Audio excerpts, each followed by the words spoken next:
നമസ്കാരം. ഇന്ന് നമുക്ക് വീട്ടിൽ തന്നെ ഒരു മാംഗോ ഫ്രൂട്ടി റെഡിയാക്കാം. അതിനായിട്ട് 2 പഴുത്ത മാങ്ങയും ഒരു പച്ച മാങ്ങയാണ് ഞാനിവിടെ എടുത്തിട്ടുള്ളത്.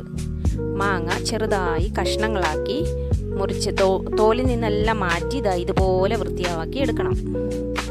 അത് കഴിഞ്ഞൊരു പച്ച മാങ്ങി നമുക്ക് കട്ട് ചെയ്തെടുക്കാം. ചെറിയ കഷ്ണങ്ങളാക്കി മുറിച്ചെടുത്തിട്ടുണ്ട്. ഇനി അത് മിക്സിയുടെ ജാറിലേക്ക് മാറ്റിയിട്ട് ആദ്യം നമുക്ക് പച്ചമാങ്ങ ഫൈനായിട്ട് അരച്ചെടുക്കണം.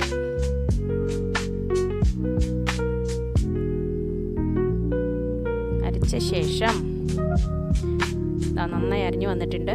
ഇനി പഴുത്ത മാങ്ങയും അതിൽ തന്നെ ചേർത്തിട്ട് അരയ്ക്കാം.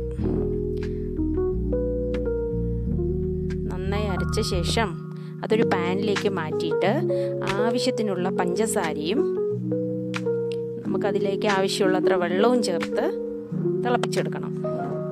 ഇത്രയേ ഉള്ളൂ. നല്ല തിളച്ച് വന്ന ശേഷം നന്നായി മിക്സ് ചെയ്ത് തിളച്ച് വന്നിട്ടുണ്ട്. ഇനി നമുക്കതിലേക്ക് ഒരു ചെറുനാരങ്ങയുടെ പകുതി നീര് ചേർത്ത് കൊടുക്കാം.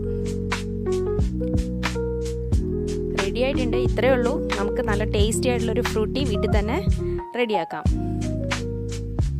Thank you. നിങ്ങളും ഉണ്ടാക്കി നോക്കണേ.